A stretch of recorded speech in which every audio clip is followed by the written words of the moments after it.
Hey friends, it's Candy Motzek, and welcome to She Coaches Coaches. Today's guest is Dr. Demetria Henderson, a certified life coach and PhD in management who helps mid-career women move from burnout to purpose with her Stuck to Soaring framework. In this episode, we talk about why so many smart, successful women still feel disconnected and what to do about it. The real reason it's hard to answer that question, what do I want? And how Demetria's four-part framework and free quiz helps women stop playing small and start leading their next chapter. If you've ever felt like you've done everything right and still wonder what's next and why am I dissatisfied, then this episode is for you. Okay, let's dive in. But before we do, if you're a coach who wants to grow your audience, get visible, and attract dream clients by being interviewed on podcasts, I've got something for you.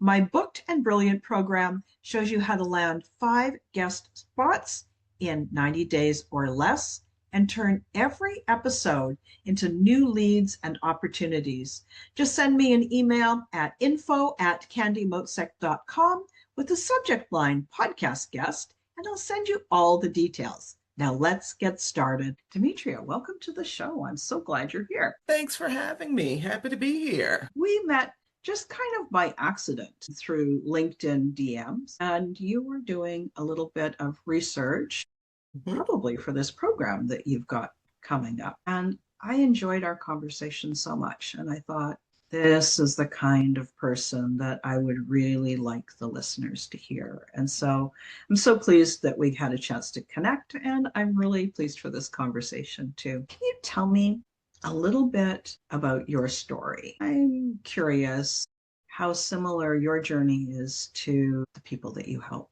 specifically. My undergraduate degree is in math. I was one of those individuals that at the end of the day, I was like an engineering major. And it was one of those situations where I took my first electrical engineering class and I was just like, oh gosh, no, this is not for me. And switched over to math because I'd had so many math classes, knowing that I did not want to be a math teacher or anything else like that, right? I did not want to teach elementary, high school, or anything else. And so graduated with a degree in math, wasn't sure what I was going to do with it. Then I learned a little something about statistics and something about probability. So with all that being said, took off a year and then I applied to graduate programs and ended up going to school for my master's in applied statistics. So with all that being said, I started at Ohio State, transferred to LSU because I was one of those individuals. If you're familiar with Clifton Strengths, learner is my number one. So I'm one of those individuals where I knew that I was close to graduating, but I still felt like I didn't really know and grasp the material. So I ended up transferring back to Louisiana State. Didn't quite finish only because I started working a full-time job. So with all that being said, that opened the door to my corporate life. So most of my corporate life, I spent over 15 years in corporate. Started off as a contractor, then eventually spent most of my time at Bank of America in Charlotte doing like the various things from business analysis, data analytics, where I always knew that I wanted my PhD. As you work in the corporate world, being a Black woman, you start to see the inequities and how things don't really quite work and vibe as well for people of color.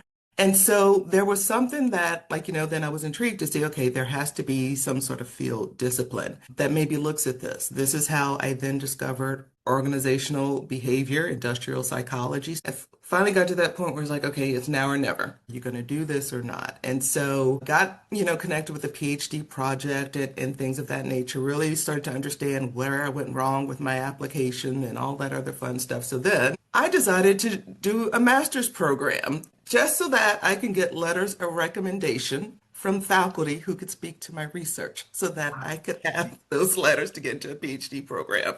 All that being said, ended up getting that master's in organizational development, did applications at school for me. I went to University of Texas at Arlington. That is where I completed my PhD. So I started that at the age of 42. After finishing my degree, moved to Harrisonburg, Virginia, working at James Madison University. I started there as a visiting assistant professor.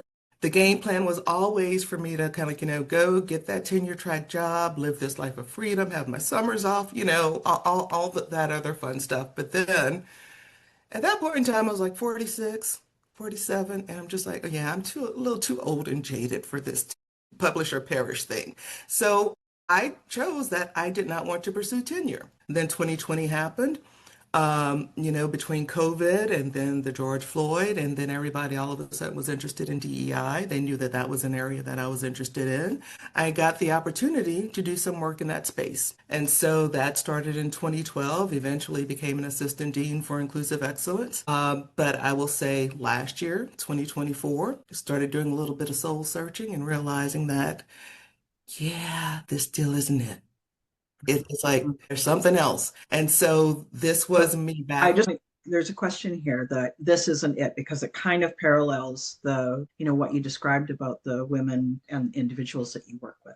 So when you finished your PhD, when you Mhm, finished the first or the second master's and sort of kind of came to this level of excellence or this next level, mhm. did it feel like it at the time and then it changed? Ever felt like it. But it was satisfactory, right? And so it was one of those situations where I can honestly say I think I stayed in corporate a lot longer than I should have. But it was because I was comfortable. When you start working, when that paycheck starts coming in, then that stuff starts to go on in your head. It's like, well, this is a nice paycheck. How am I going to pay, and keep a roof over my head because it's just me. I'm not married. I don't have any kids or anything else like that. But still, I'm the sole provider for myself. And so you start to question, what could I possibly do? And so it was just one of those situations where, you sort of satisfice, but you know that deep down that there is some sort of longing, but you just push it down, right? It's Yeah. still there, but you push it down and you just go on about your life and whatever. But then, if it's really something that is really deeply embedded in you and what you want to do, it will rise up. And that thing was rising up. And it rose up several different times, as you can see, just kind of like, in this sort of long story that I've been telling you in terms of my journey. And so sometimes it just became so uncomfortable that I had no choice but to act, but to lean into it. So That's yeah. right. This thing about rising up. And, that's a theme that I hear a lot with my clients as well. And I experienced myself too. And it often sounds like life is pretty good. You should be thankful for the great life that you've created. How dare you feel dissatisfied? Oh, yes. You have it so good compared to so many other people. How dare you? Don't you know how lucky you are? And then this internal argument that happens, right? Hmm. Yep. But at some point, I think how you said, it will always rise up. How many of your clients that you work with experience that same dynamic? Yeah.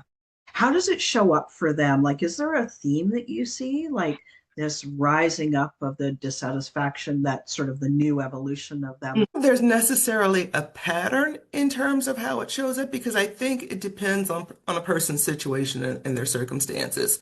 So, for example, like I have one client, she's actually in academia. For her, it was just this battle between perhaps wanting to stay at the administration side and perhaps wanting to go back into the classroom.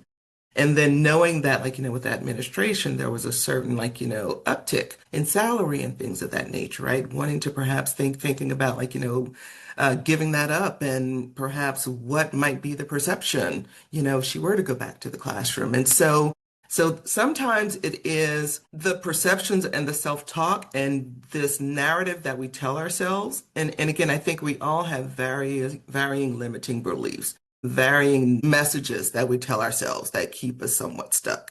And so therefore, I can't really say that there is a particular pattern, but there is something that is actually sort of like keeping them and keeping that at bay in terms of keeping them small. And so the work that I do with individuals is to really help them understand and identify what that thing or those things are that are really keeping them from really being to their fullest potential and Mm. help them navigate that and really work through it. And sometimes I don't even like to say overcome it because these are sometimes things that will always come back to you. It's like, you think that, oh yeah, I got over that. And then life will hit you with something and you're like, okay, this again, you know? And so it is just this, but once you have the awareness and you start to realize what's happening with you, I think that that's when then they can lean into the tools to kind of like, help them navigate and reframe whatever may be happening with them. Yeah. Yeah. And so this thing that you said, it reminds me of most of the reason you don't have what you want is because of internal resistance, right? And those are the limiting beliefs. This place of awareness, like once you can see the things that are holding you back from that dream or from that Hmm. next level, that is such an uncomfortable place to be, right? It's Hmm. like, oh, there I went again. What am I doing? Right? Like I Hmm. have a Hmm. client that says, now, this is what I want, but I'm scared I'm going to self sabotage. And sure enough, 2 days later, there they go. And I'm like, welcome to the human experience, right? Like it's just the way it is going to be. Yeah, it's a journey. I always tell people life is a journey. You're going to have your ebbs, you're going to have your flows, you're going to have your ups and downs, but it's how we deal with them. How do we respond to them? Yeah. You have an interesting question here about this. So, when you work with these mid career women, the ones who are Mhm. feeling either stuck or burned out or both, what do you think some of those reasons behind those emotions and those situations are? What I find is that the real reason is that there's really just a disconnect in terms of who they really are and who they really want to be. Because again, they've spent so much time burying that. So sometimes even with the burnout now, I will say that some definitely may experience this burnout. But I feel as though sometimes that burnout is disguised as the disconnection with self and what it is that you're really truly wanting and desiring for your life. And so that for me is where the real gold is in terms of really helping women become comfortable because you mentioned that guilt thing is real. And, it's helping them to really identify what it is that they want for themselves because so many of us, we don't take the time to figure that out. Like you might do it cursory, but to actually really truly be intentional about asking yourself these questions and being honest with yourself, forgetting about what other people may think about it, forgetting what other people may say to you about it, and just really leaning into what your heart is telling you, that I think once you start to actually see that and speak that, it's kind of hard to backtrack sometimes. And so, because again, once you have that awareness, the awareness doesn't go away. It's a real act of courage, isn't it, to ask yourself. I mean, it's one of these things they call them a soul question. What is it that you want? What do you want? Right. And I have experienced it again with myself, but with my clients when you just say, okay, so what do you want? You get that deer in the headlights look because they actually don't know. Sometimes they have to start with the small things, like I would rather have tacos, not pizza. Like these small Hmm. little things. It's like a permission Yeah. giving to allow Yeah. yourself to desire again. Hmm. Why do you think, sorry, massive question. Why do you think women don't know what they want? I think part of it is we've been socialized by society, by family, by just our gender, to perhaps think that what we want is this, but it might not really not have anything to do with what it is that you really want, right? It's just those expectations that have been placed on us based on perhaps our gender alone or something of that nature. And I also feel like that I really don't feel as though we've been given permission, as you said, to just ask ourselves those questions. And I am a Gen Xer, so for me, it was definitely this idea of, you came up through that generation where you knew that your parents, again, being a person of color, that what they had to do just for me to be here.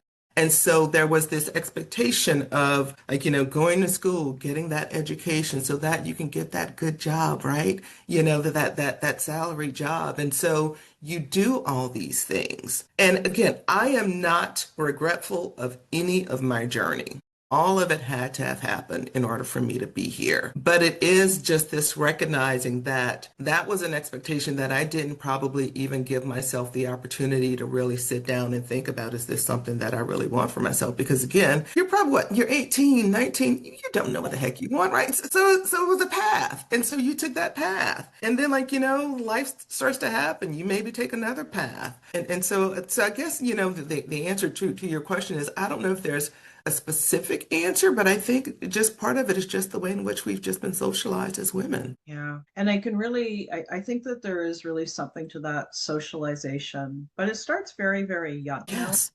Um, and being a Gen Xer, our parents never had the ability to create a really profitable, thriving kind of life. So they were much more in the surviving. And so, Hmm. of course, they would always want for their children, you really want a good job because then you know you're going to be taken care of. There's nothing worse than not having a paycheck and maybe not having a roof over your head, right? And so some of it is socialized from a, I don't even know what the word is, like a constraint, Hmm. stay in your place sort of constraint. But some of it is a, I want you to be safe, an intentional, like, how do I teach my daughter to have a life where I know she can take care of herself? Hmm. And so, there's the genuine caring side as well as the not so helpful side. One of the things that I found with this what do you want question is that there's a fear of disappointment. If I actually admit what I want, what if I can't get it? And so, people will allow themselves to live with this sort of constant drip of a low grade of Hmm. disappointment instead of the crushing, like, oh my gosh, I actually stepped forward and said, this is who I want to be. This is what, this is my mission, and I can't do Yeah, it.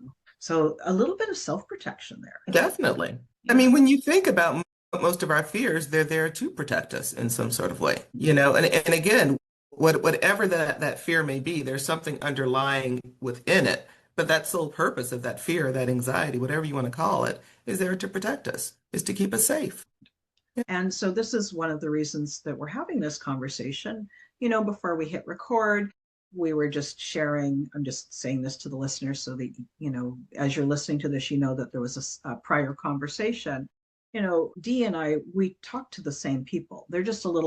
The people that I'm talking to are just a little bit further along the timeline of knowing what they want, i.e., to have a coaching business, to have a boutique coaching business so that they can have a real thriving life where they've got a meaningful career. And then her work is helping people earlier in that path, not at the beginning, but earlier in that path of like, what do you really want? So you've got this stuck to soaring framework that you work Hmm.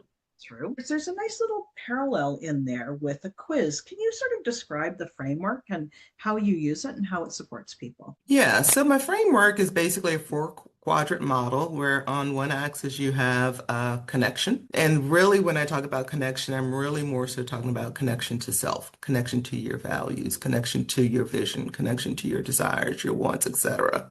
And on the other is agency. And agency really is all about this idea of autonomy. This idea of me being able to take action on the things that I say and that I want.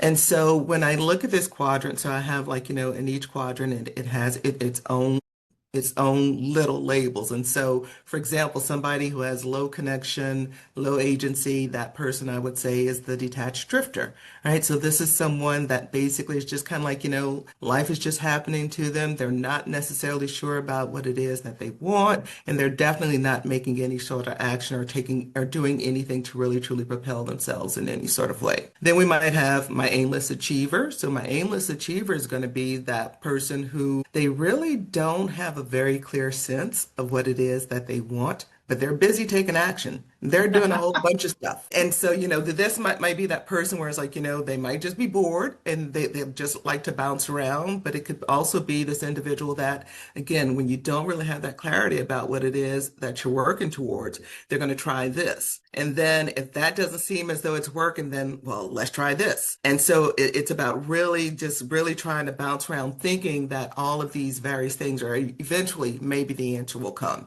in terms of that thing that's going to click for them and make them happy. Then I have my purposeful procrastinator. So this is where I typically fall. So this is somebody who typically knows what they want, but they're not necessarily taking the action. And so this is where we were talking about those fears and those things that sort of come in, that self-talk, that negative self-talk, those limiting beliefs that really come in and stymie you a little bit and keep you playing small.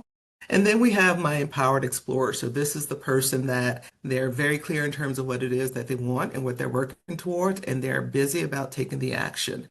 And so the thing about these quadrants and the way in which I designed them is that for me and my clients, and the reason why I love to do this is because so often when we're sort of stuck, not necessarily sure of what might be next for us, this gives me an indication or helps to give that person an indication of where perhaps might be that thing that's keeping them stuck, right? What might be the reasons for it?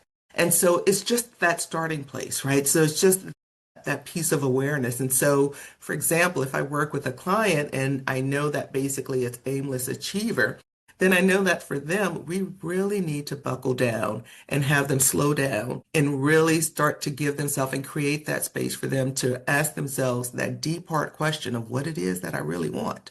And really kind of like, have them slow down in that. Or for myself with that procrastinator, sometimes it's more about, helping me figure out what are the limiting beliefs? What are the things that I'm telling myself that's making me continue to play small? And then how do we reframe that, et cetera? And so again, that is the essence of that quiz. And so it's just a little seven simple questions that I have. But again, it's a starting point. It's a starting Mm. point to start the conversation and continue the conversation. Like this. And I really like that there's the continuum side of it, that maybe in one area of your life you fall more in one quadrant, and in another area you fall into a different quadrant, right? Oh, yeah. So there's places where we've got a level of skill or a level of mastery. And so it's much easier for us to feel really on purpose and take action. But then when you're brand new with something, not so much, right? Yeah, yeah. And so it's not necessarily that it's like we were talking about earlier, it's not like a linear thing where it's like, okay, if you're the detached drifter, then the next stage is for you to go to the aimless achiever or anything else like that. It's just, again, recognizing where you are currently in your circumstances and helping you to maybe get an idea, an inkling in terms of where you may be stuck or why you may be stuck. And so, as I shared earlier, like for me, 24, much of 2024 for me was me being a detached drifter because it was one of those situations where I was really wrestling with myself in terms of what really is next for me? What do I want? Do I want to stay in academia or do I really want to go all in on this business? And again, it's talking about this thing of that financial security. What if I let this job go? And then it's like, you only have yourself, to pay the bills. And so what's going to happen? So again, a lot of just me doing that internal work of kind of like, going deep. And so it was one of those situations where, I finally made that decision somewhere towards the end of 2024 that it was time for me to leave academia. It was time for me to take a bet on myself and go all in on my coaching and consulting business. Now, with all that being said, I didn't get a chance to quit. They let me go before I quit, but that's a whole other story. But the decision was made. And so I can say that when I was given my walking papers, I was in a place where it was so much easier for me to deal with it because I had already made that decision. And so for me, it was just kind of like that sign from God that just said, like, you're on the right path. Because the way in which it was laid out, it was just like, well, dang, okay, Yeah, Yeah, and I like that. I like how there's, God or the universe or whoever, yes. there's that higher power that's just sort of helping you along. Mhm. There was something that you said. I wonder if I can remember what it was that caught my attention as you were describing that. About how we're sort of in different quadrants, different sort of categories at different times in our life. 2024, I think, was a huge year of pivoting for a lot of people. I know a lot of people that burned their business down or just kind of threw it out and started again. And so there was really something there that was time for a lot of people to have a Mhm. fresh look at the world. What do you think is trying to word this question so that it makes sense? When there's a gap that happens. So you might be going along and you can sense that something's not quite right. Mhm. And I'm not talking about this from your perspective or in my perspective, just from the human perspective. You can kind of sense that something's not right. And so often there's this time gap between when we kind of know something's not right and when we really accept that something is not right. When you are working with your clients, sometimes I'm imagining they're still in this kind of no man's land, right? How do you support them to allow the time that they need? Because it's not about rushing, right? Mhm. It's the right time for them. So how do you support them in that area? If there's anything in particular that I do other than making sure that they understand that they have the space and that I give them the space to come to that answer in their own time. And again, as you said, that there's no definitive way or thing that will maybe have that answer come for them. Sometimes it may come with us just having a conversation in the coaching and something will maybe click for them. Or it could just be them going through many of the assignments that I give them that again, and I'm one of those individuals where I believe in pen and paper. This idea of like, you trying to really internalize a whole bunch of stuff and do it on the laptop. No, Nope. we need That's a to no. connect heart to hand. And so it is one of those things where I always tell people that it is a journey. And whatever it is, there is no right or wrong to any of it. And so it's just really giving them that permission to just understand that, if you figure out and think that maybe this is it and you try it out, you test it and it's not, so what? The researcher in me likes to come out and say, it's all an experiment. And especially like, when I'm working with people from academia, it's like, what do we do in our research? When you do research and something works, great. If it doesn't, what do? We pivot. We try Yeah. something else. It's no Try a new different theory. than Try a us. new theory, right? Exactly. Exactly. And so often, and I think that when people start to, I don't want to say gamify it, but somewhat lessen this idea that it's all or nothing, that is do or die, that then it becomes easier, I think, sometimes even for those answers to come. Because I think that still, when we're holding on to that fear a little bit, that still continues to block us. And so again, I think it's so much of this is just mindset work. It really is just mindset. Yeah, very much. Yeah, most of the time, the steps themselves are not all that difficult. It's just the inner dialogue that we have. Imagine that one of the sort of the strong points of the work that you do with your clients is this creating a real safe space for them to land, right? Like they might be up, they might be down, but if they can come into your conversation and feel accepted and seen and safe, then they can learn to accept and see themselves too. Yeah. And then that helps them Yeah. create something amazing. Yeah. It's a Do you no do judgment anything? zone. Yeah, do you do anything intentional about the safety? I can't really say that I do anything intentional because I think I've always been that type of person that created spaces for individuals to come to me with anything and everything and not feel judged. And I think that that's probably the most important thing for them to understand that you can come to me, you can tell me anything. There is no judgment here, and I think that when people really start to understand and grasp that, that is when that level of safety really deepens. But I think that happens over time sometimes. But other than that, it really is just about creating that space for them to just be. And that's just me being able to listen with my heart and give them that space for them to delve into their heart and see what answers come up for them. Because as I always tell them, I don't have the answers. You have the answers. I'm here to help ask you questions so that those answers will come up for you. I would assert